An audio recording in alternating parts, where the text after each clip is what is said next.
Hello friends, வணக்கம். Welcome to Sargunas சமையல். இன்னைக்கு நம்ம சேனல்ல கொஞ்சம் வித்தியாசமான சுவையில் ஸ்நாக்ஸ் ரெசிபி தாங்க பார்க்க போகிறோம்.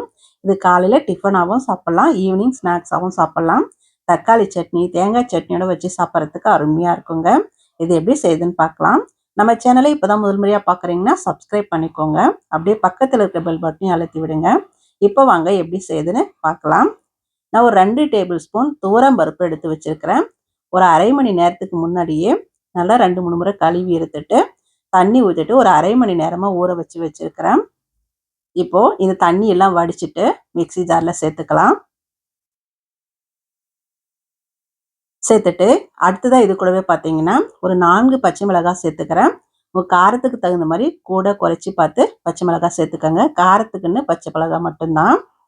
ஒரு துண்டு இஞ்சியை தோலெல்லாம் சீவிட்டு சின்ன சின்னதாக கட் பண்ணிவிட்டு சேர்த்துக்கோங்க. ஒரு கைப்பிடி அளவு கொத்தமல்லி இலைகளை சேர்த்துக்கோங்க. ஒரு 1/4 டீஸ்பூன் பெருங்காயத்தூள் சேர்த்துக்கோங்க. சேர்த்துட்டு தண்ணி எல்லாம் ஊற்றாமல் இந்த மாதிரி அரைச்சி எடுத்துகிட்டு வந்துடுங்க. ரொம்ப நைஸாக அரைக்காமல் இந்த மாதிரி கொரகொரப்பாக அரைச்சி எடுத்துக்கோங்க. அடுத்ததாக ஒரு அரை முடி தேங்காய் எடுத்துக்கோங்க. தேங்காய் மேலே இருக்கிற இந்த கருப்பெல்லாம் சீவி எடுத்துட்டு இது மாதிரி சின்ன சின்ன பீசஸாக கட் பண்ணிவிட்டு நான் மிக்ஸி ஜாரில் சேர்த்துருக்கிறேன். மிக்ஸி ஜாரில் சேர்த்துட்டு இந்த மாதிரி கொரகொரப்பாக அரைச்சிக்கிறேன். நீங்கள் தேங்காய் துருவரத்தில் கூட துருவி எடுத்துக்கலாம். இப்போ இது ஒரு பக்கம் எடுத்து வச்சுருங்க. அடுத்ததாக அடுப்பை பற்ற வச்சுட்டு ஒரு வானல் வச்சுக்கோங்க. அதில் 3 டேபிள் ஸ்பூன் எண்ணெய் ஊற்றிக்கோங்க. எண்ணெய் சூடானதும் 1 டீஸ்பூன் கடுகு சேர்த்துக்கோங்க. கூடவே 1 டீஸ்பூன் உளுத்தம்பருப்பும் 1 டீஸ்பூன் கடலைப்பருப்பும் சேர்த்துக்கோங்க. அடுத்ததாக ஒரு கொத்து கருவேப்பிலையை சின்ன சின்னதாக பிச்சு போட்டுக்கோங்க. இந்த கடலைப்பருப்பு உளுந்தம்பருப்பு பார்த்தீங்கன்னா இந்த அளவுக்கு செவந்த வர வரையும் வறுத்துக்கோங்க. இப்போ அடுப்பை சிம்மில் வச்சுட்டு இந்த கப்பில் 2 கப் அளவுக்கு தண்ணி ஊற்றிக்கோங்க. தண்ணி ஊற்றிட்டு ஒரு முறை நல்லா கலந்து விட்டுட்டு இது கொதி வரட்டும், அது வரையும் வெயிட் பண்ணுவோம். இப்போ பார்த்தீங்கன்னா நல்லா கொதிக்க ஆரம்பிச்சிடுச்சு. இந்த டைமில் நம்ம அரைச்சி வச்ச பருப்பு விழுதை சேர்த்துக்கலாம்.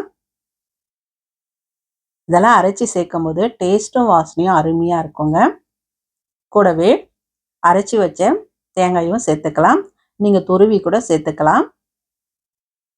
இப்போ நல்லா இதுவும் கொதிக்க ஆரம்பிக்கட்டும். ஒரு முறை நல்லா கலந்து விட்டுருங்க. இந்த டைமில் 1 ஸ்பூன் உப்பு சேர்த்துருக்குறேன். அது வீடியோவில் மிஸ் ஆயிடுச்சு. கண்டிப்பாக 1 ஸ்பூன் உப்பு சேர்த்துக்கங்க இந்த டைமில். இதுவும் நல்லா கொதிக்க ஆரம்பித்த பிறகு இந்த கப்பில் 1 கப் அளவுக்கு ரவை சேர்த்துக்கங்க. இதே கப்பில் தான் நான் 2 கப் அளவுக்கு தண்ணி ஊற்றிருக்கிறேன். 1 கப்பு ரவைக்கு 2 கப்பு தண்ணி ஊற்றிக்கோங்க. சரியான அளவாக இருக்கும். இப்போ கொஞ்சம் கொஞ்சமாக ரவையை கொட்டிக்கினே இந்த மாதிரி நல்லா மிக்ஸ் பண்ணி விடுங்க. கட்டி விழாமல் இருக்கும். மொத்தமாக கொட்டி செய்யும்போது கட்டி விழுந்துடும். அதனால் கொஞ்சம் கொஞ்சமாக கொட்டிட்டு இந்த மாதிரி கலந்துக்கங்க. கட்டி விழாது. இந்த அளவுக்கு வர்ற வரையும் நல்லா கலந்து விட்டுக்கோங்க. ரவை பார்த்தீங்கன்னா முழுசாக வேகக்கூடாது, பாதி அளவுக்கு வெந்திருந்தா போதுங்க. இந்த மாதிரி நல்லா கலந்து விட்டுக்கோங்க. இந்த டைமில் அடுப்பை அணைச்சிட்டு நல்லா ஆற வச்சுடுங்க. இப்போ பாருங்கள் நல்லா ஆறிடுச்சு. கை பொறுக்கிற சூட்டில் தான் இருக்குது. கை கொஞ்சம் எண்ணெய் தொடச்சிட்டு ரொம்ப பெரிய சைஸாகவும் இல்லாமல் ரொம்ப சின்ன சைஸாகவும் இல்லாமல் மீடியம் சைஸில் இந்த மாதிரி உருண்டைகளாக உருட்டி எடுத்து வச்சுக்கலாம். இந்த மாதிரி ஒரு தட்டில் எடுத்து வச்சுக்கோங்க. இந்த மாதிரி எல்லாத்தையும் அரைச்சி போட்டுட்டு செய்து பாருங்கள். டேஸ்ட்டும் வாசனையும் அருமையாக இருக்குங்க. எல்லோரும் கேட்டு வாங்கி விரும்பி சாப்பிடுவாங்க. அவ்வளோ சூப்பராக இருக்கும். இப்போ பார்த்தீங்கன்னா எல்லாத்தையும் நம்ம உருண்டைகளாக உருட்டி எடுத்து வச்சுட்டோம்.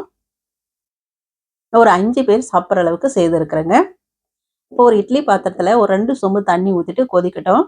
இது மாதிரி நல்லா கொதித்த பிறகு ஒரு இட்லி தட்டில் எண்ணெய் தொடச்சிட்டு நம்ம உருட்டி வச்ச உருண்டைகளை ஒவ்வொன்றா இந்த மாதிரி எடுத்து வச்சுக்கோங்க.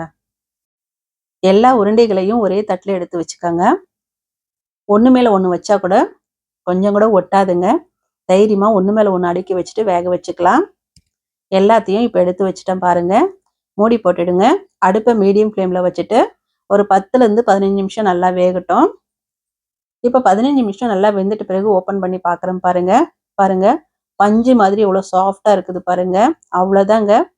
அருமையான சுவையில் ரவா கொழுக்கட்டை சூப்பராக தயாராகிடுச்சு பாருங்கள்.